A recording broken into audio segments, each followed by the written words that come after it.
हे students, बच्चों आज हमें chapter number 16 natural vegetation and wild life discuss करना है।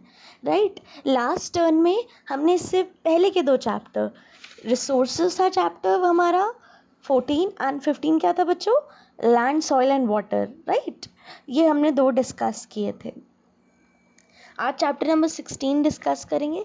एंड एक एडवाइस आपके लिए बच्चों, जितना भी ऑब्जेक्टिव पार्ट है, मैंने लास्ट टर्न में भी कहा था, objective part means true false, take the correct options, ठीक है, देन मैचिंग, देन कोई भी ऐसी एक्सरसाइज यानी आपके लॉन्ग आंसर्स को छोड़कर बाकी की जो एक्सरसाइजेस है, अगर आपको लॉन्ग आंसर्स बहुत ज़्यादा बड़े लग रहे हैं, आपको लर्न करने में प्रॉब्लम हो रही है, उन पे इतना ज़्यादा फोकस मत करिए क्योंकि वो इतने ज़्यादा मार्क्स नहीं कैरी करने वाले।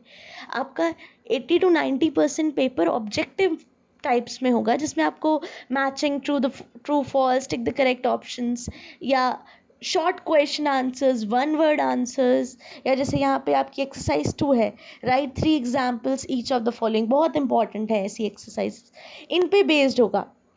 तो चिल्ड्रन, ये आप ध्यान रखिए कि आप पैनिक मत होइए एक्स्ट्रा क्वेश्चंस को लेकर, लॉन्ग क्वेश्चंस को, क्योंकि आप इतना भी कर सकते हैं।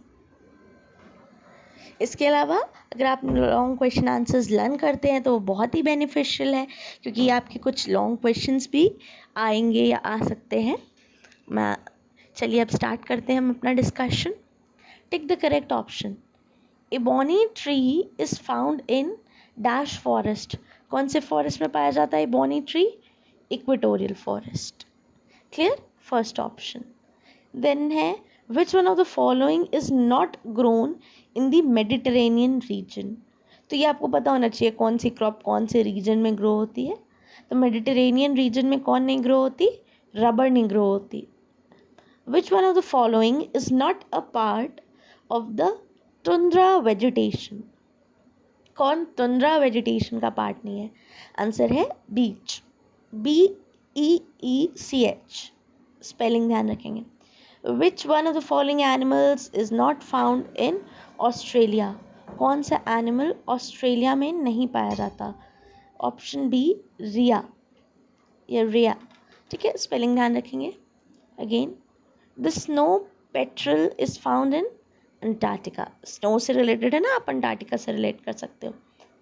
वैसे ग्रीनलैंड भी स्नोई कंट्री है। देन एग्जाम्पल्स, 3 एग्जाम्पल्स देने आपको बहुत इंपॉर्टेंट। ट्रीज जो इक्वेटोरियल फॉरेस्ट में पाए जाते हैं, एक तो हमने अभी देखा इबोनी, उसी से रिलेटेड देखो स्पेलिंग्स या आपका वो नाम एक जैसे, इबोनी मैगोनी, ठीक है, इबोनी मैगोनी, रोजवुड, रबर। देन बहुत सारे एग्जाम्पल्स हैं, आप कोई भी 3 लिख दीजिए। Trees found in taiga forest, spruce, sitka, redwood. Animals found in Africa, elephant, hippos, rhinos. Animals found in Europe, polar bears, wild boars and sheep.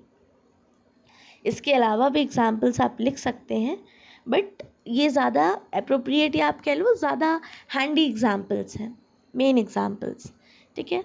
Next है right true और फॉल्स।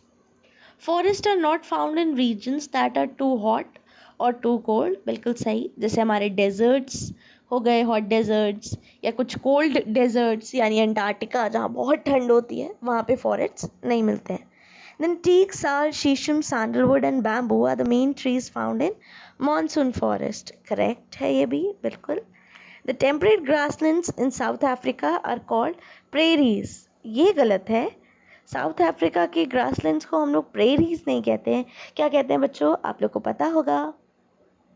द नेक्स्ट है tundra vegetation is found in high latitudes of southern hemisphere. गलत location बताई जा रही है tundra vacation की। कौन से फॉरेस्ट बच्चों high lands of southern hemisphere में पाए जाते हैं? चलिए जानते होंगे आप, कुछ चीज़ें डिस्क्लोज नहीं करनी। Dash rhea is a flightless bird found in Australia. False है अगेन ये। द नेक्स्ट है short answer questions. Main characteristics लिखने आपको कोनीफेरस फॉरेस्ट के।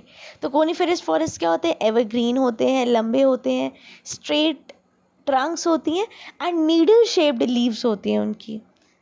फिर है ट्रॉपिक एंड टेम्परेट ग्रासलैंड्स में आपको डिफ्रेंसिएशन करना है, आप कर लोगे। फिर डिस्ट्रक्शन ऑफ नेचुरल वेजिटेशन के पीछे मेन रीजंस क्या है, इंसेक्ट्स, डिसीज, स्टॉर्म्स, ये सारे मेन रीजंस हैं। Then what are CITES, CITES, important है बच्चों, ये क्वेश्चन आप याद रखेंगे, ये क्वेश्चन आपसे पूछा जा सकता है। बाकी लॉन्ग क्वेश्चंस आप अपने आप रिवाइज कर सकते हैं। Thank you children.